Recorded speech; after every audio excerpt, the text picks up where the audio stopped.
always football time. This is what makes our heartbeat.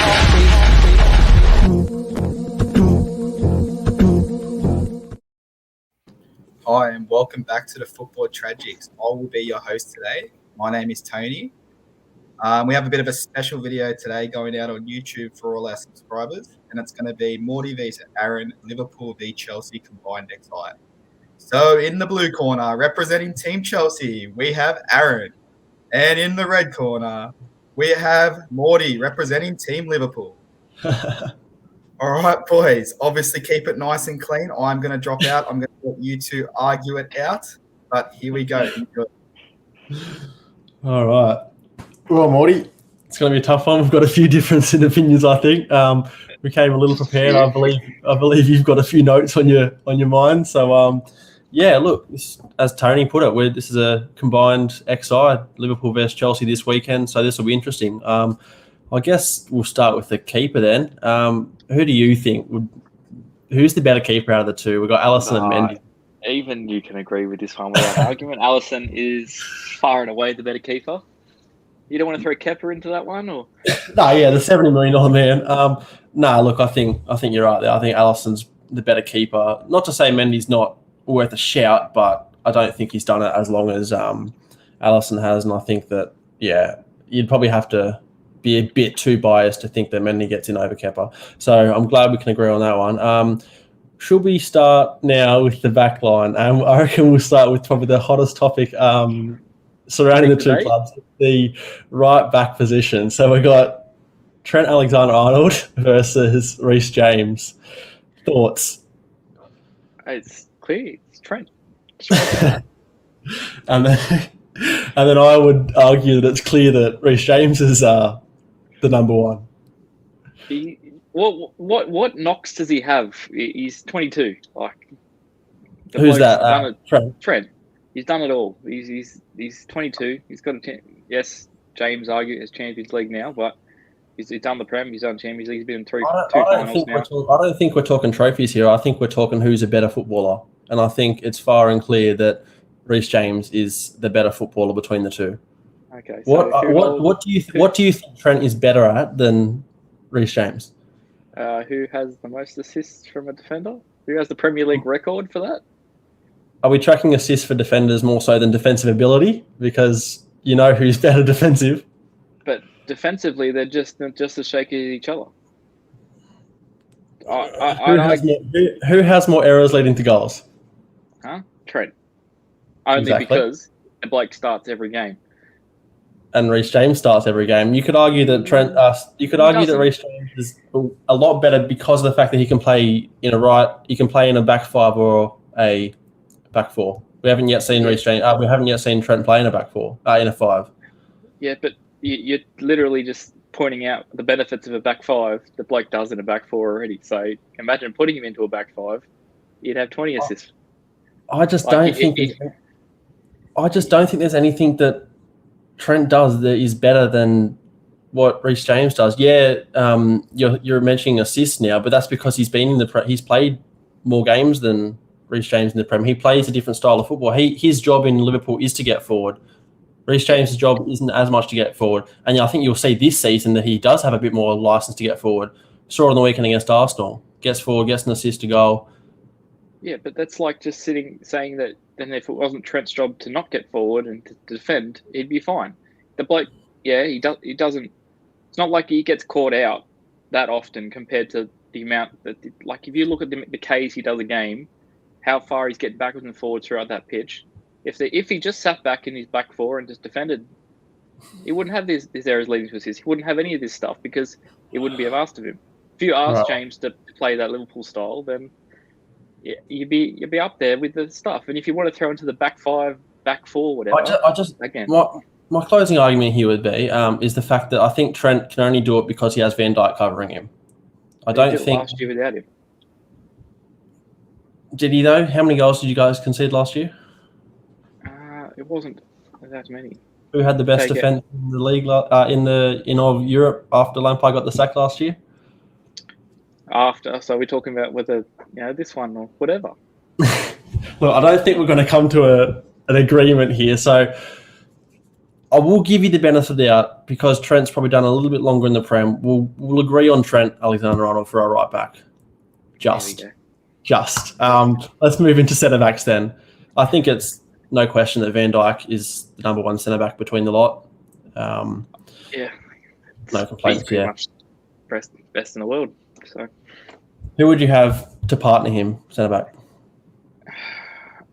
See, this is the shaky one because all the rest of our centre backs look good with Van Dijk by themselves. I don't know. But then, yeah, exactly. By themselves, they look like a nightmare waiting to happen. Yeah.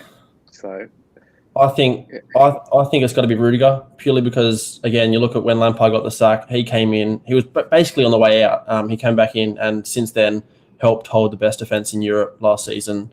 I think he can do it on his own. I think he's not in that category of Van Dijk, but he is that leader in the back line. Whereas I think none of your centre backs have that leader capability. Look, Gomez is on the way, but again, he's still young. He's recovering from injuries along that. Yeah. Rüdiger, yeah, I can agree to that. I mean, he was, even post-Lampard, he was a bit shaky. You know, they kind of have to pay that five at the back to cover him a little bit sometimes. But, yeah, probably on his day, I can put him in there above. Look, I'd throw, obviously, Thiago Silva and, those likes in there. But I think if we're going off form, Rüdiger's playing week in, week out now. Let's lock him in. All right, left back. Again, we're playing a back four here, so I think I'd love to argue Ben Chilwell, but I think Robbo's been doing it too long. Chilwell, yeah, he just aspires to be Robbo. Like, let's be real.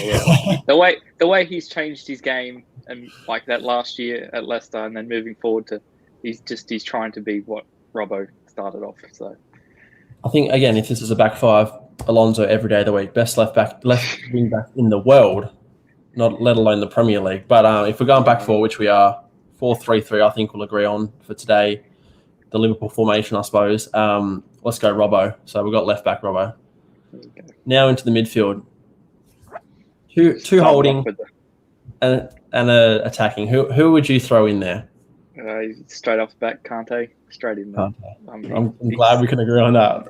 Doesn't need no introduction. He's the best in the world at what he does. You can't. And who would you have to partner him in that little defensive midfielder spot? Well, I mean, I'd have Fabinho there. The problem I would have with that is that that's too defensive. Who have you got feeding the ball through? There's nothing that Fabinho does that Kante can't do. Yeah. So I'm going to go with Jorginho. I think Jorginho this past year has started to finally get the credit he deserves. I know we're not talking trophies, but yes, he's won it all now, basically.